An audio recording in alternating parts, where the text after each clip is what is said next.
And he's going to be out down inside the 20 at the 15. And that one results in 35 yards.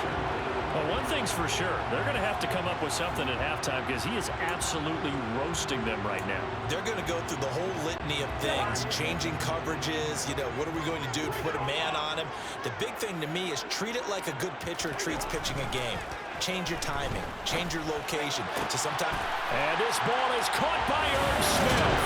Touchdown, Vikings. A great effort there as the first half is winding down. And the Vikings have taken the lead here in the final stages of this first half. That's caught at the 1. And he'll get into the end zone. That gives his guys an 8-point lead. He hits the big target for the 2-point try. Defenses hate those guys, especially around the goal line. It's hard to decide who you're going to put on him. Are you going to put a smaller corner on him? Are you going to put a safety who doesn't have maybe the same coverage skills? How about a linebacker? He may have the size, but he's not used to really covering in space. That's why the tight end gives you such a great advantage when you're throwing the football. And in hindsight, probably should have taken a knee as he only gets this out to the 16-yard line.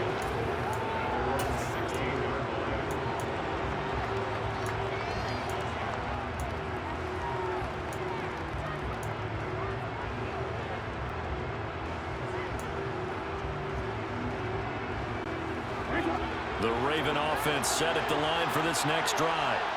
And the ball backed way up. So thinking with this amount of time on the clock, probably just sit on it, and we'll see these two teams go to the lock. And now here's another interception. It's Cameron Dantzler who picks it. And the Vikings are going to take possession of the football. I think you and I were a little surprised back earlier in the game when he threw his second interception. I mean, who would have thought a quarterback of his caliber picked now 5 times? It's beyond stunning to me because we're used to that with maybe a quarterback with less experience or less talent. And his pass is intercepted for the 4th time today. And he will be brought down on what will be the final play of this first half. All right, so we skip the rest of halftime and get set for the 3rd quarter.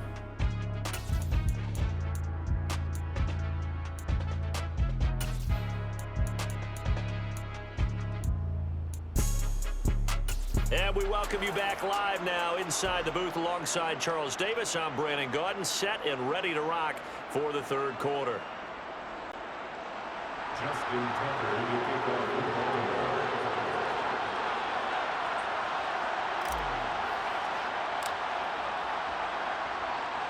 The Vikings have to like their position. They've got the lead. They get this football as well as we are back and underway for the second half. Taken from about the 12. And the tackle going to be made right there at the 25-yard line. Kirk Cousins now gearing up to lead this offense back out there. Any surprise in your mind he's out there to start the second half after 4 first-half interceptions? I used to be surprised by a lot of things, partner, but in this case I'm not because you know they want him to be their guy. And the only way to truly establish that is to give him a chance to work through some of the issues he had in the first half.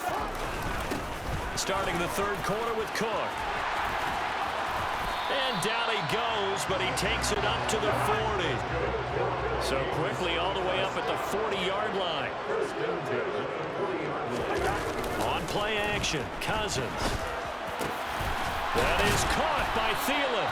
And he'll be taken down, but not before they work this to the 45. They go play action, Cousins.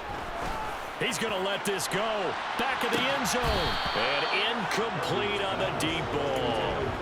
I know you felt like saying touchdown there, didn't you, partner? That looked like a sure 6 points, but the contact jarred it free. Got his hands on it, could not hold on through the end of the play.